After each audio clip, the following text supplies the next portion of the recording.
Good evening. I'm Sam Mayal, and welcome to my den. Do you have a family member that's a medium?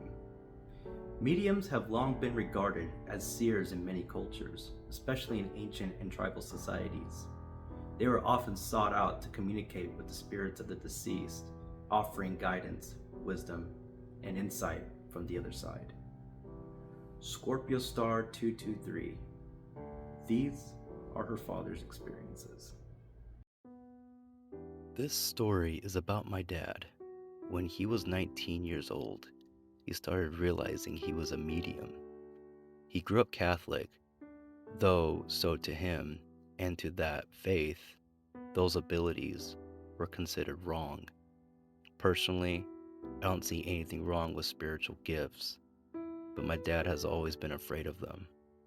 Back then, he worked as a security guard at the Saratoga Racetrack in Saratoga Springs, New York. It's an old historic place, over 150 years old, and it's known for being haunted. The local library even has a book about all the ghost sightings there, and they offer ghost tours. Anyway, one of his shifts had him guarding the reading room at night.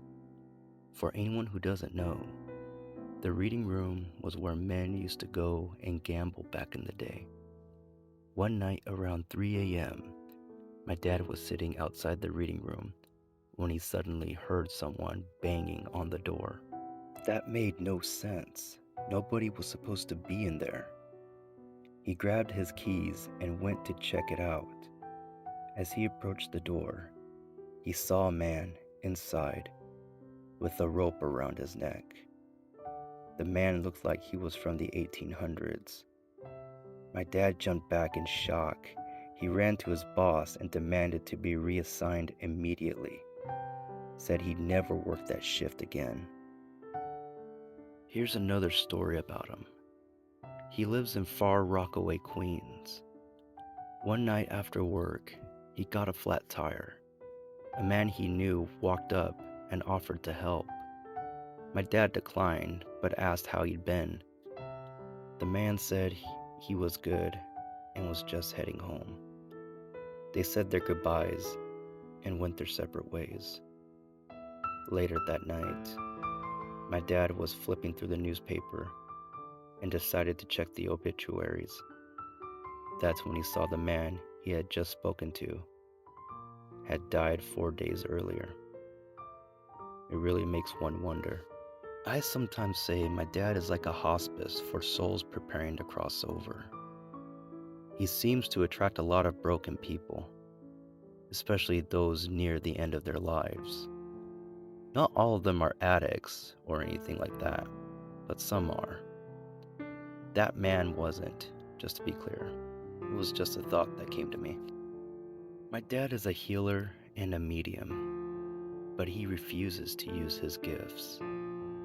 He's had several near-death experiences.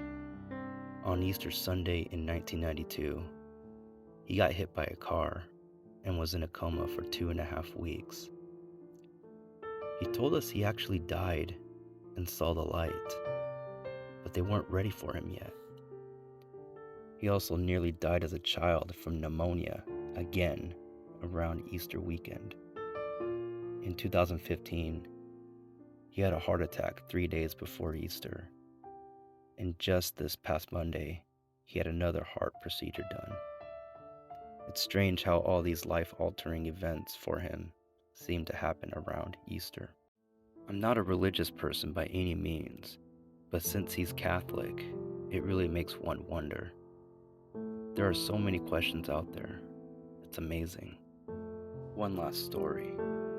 After his 2015 heart attack, he eventually went back to work, but he couldn't drive anymore. One day, he saw a man sitting on the steps of someone's house, a friend he hadn't seen in over 20 years. My dad was thrilled. They chatted, and the man said he was visiting from Kentucky. Before parting, my dad said, "I'll catch up with you another time." Later, he told his boss how happy he was to see the guy again. But his boss turned to him and said, "That man's been dead for 15 years. My dad was so shocked, he passed out. Turns out he had pneumonia again, and they had rushed him to the hospital. The doctors thought he was hallucinating, but my dad swears he knows what he saw. And once back in Saratoga, he was stopped at a red light and saw my mom, who had passed away, walk right past his car. He said he nearly fainted. That same night, her birthday numbers came out in the lottery. Saratoga really does have a rich history of being haunted, and my dad, he's lived right in the middle of it. What are your thoughts on mediumship? Comment them down below, and if you have a story you'd like me to narrate, DM me. Let's talk. Follow me on Instagram, YouTube, and TikTok. Until then, see you next time.